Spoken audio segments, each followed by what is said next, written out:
అసలు ఎవరు నువ్వు? Michael Jackson.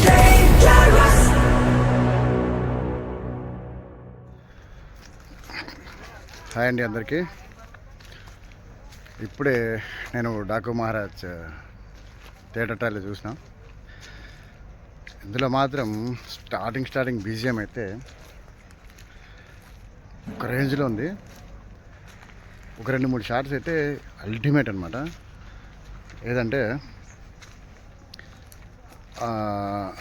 ట్రైలర్ ఎండింగ్లో జీప్లో వెళ్తుంటాడు బాలకృష్ణ, పైన విలన్స్ని కొడుతుంటే పైన ఇట్లా చూసాడు సిగరెట్ తాగి. ఆ ఒక సీన్ ఒకటి.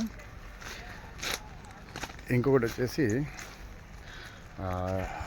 లాస్ట్లో ఒకటి ఉందండి, మైకేల్ జాక్సన్ ఆ డైలాగ్ చెప్పినప్పుడైతే పీక్స్ అనమాట. అసలు అది చెప్పడానికి రావట్లేదు కానీ ఒక రేంజ్లో పేలింది అది. దాని తర్వాత బీజిఎం వస్తుంది, ఏది డేంజరస్ అని, అల్టిమేట్ అసలు. ఇంకోటి ఏంటంటే ఈ సినిమాలో బాలకృష్ణ గారి విగ్ కూడా బాగా సెట్ అయింది. చాలా వరకు విగ్ ఏ సినిమాలో సెట్ అవుతుందో ఆ సినిమా ఖచ్చితంగా బ్లాక్ బస్టర్ ఉంటుంది. నాకైతే ఈసారి అఖండకి మించి థియేటర్లో స్పీకర్లు అయితే ఒక రేంజ్లో పేలబోతున్నాయి అనిపిస్తుంది.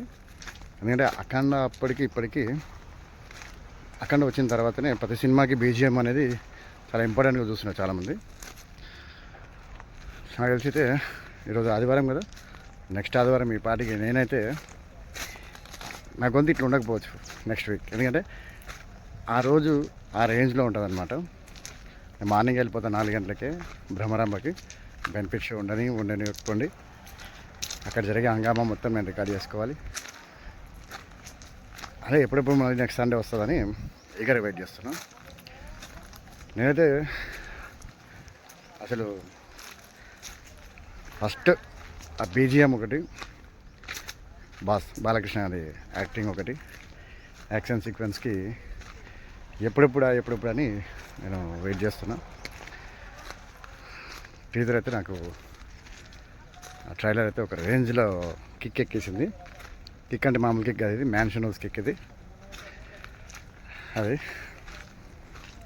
ఇంకా 2-3 షార్ట్స్ అయితే ఆ జీప్లో వెళ్ళేటప్పుడు సిగరెట్ పొగ ఒప్పుకుంటూ ఇట్లా చూడడం ఒకటి అల్టిమేట్. అది ఈసారి వచ్చే 3 సినిమాలు కూడా అన్నీ వేటిగా బ్లాక్ బస్టర్ అవ్వాలి. కానీ నేను బాలకృష్ణ ఫ్యాన్ కాబట్టి మా అన్న సినిమా కూడా బీభత్సమైన బ్లాక్ బస్టర్ కావాలి.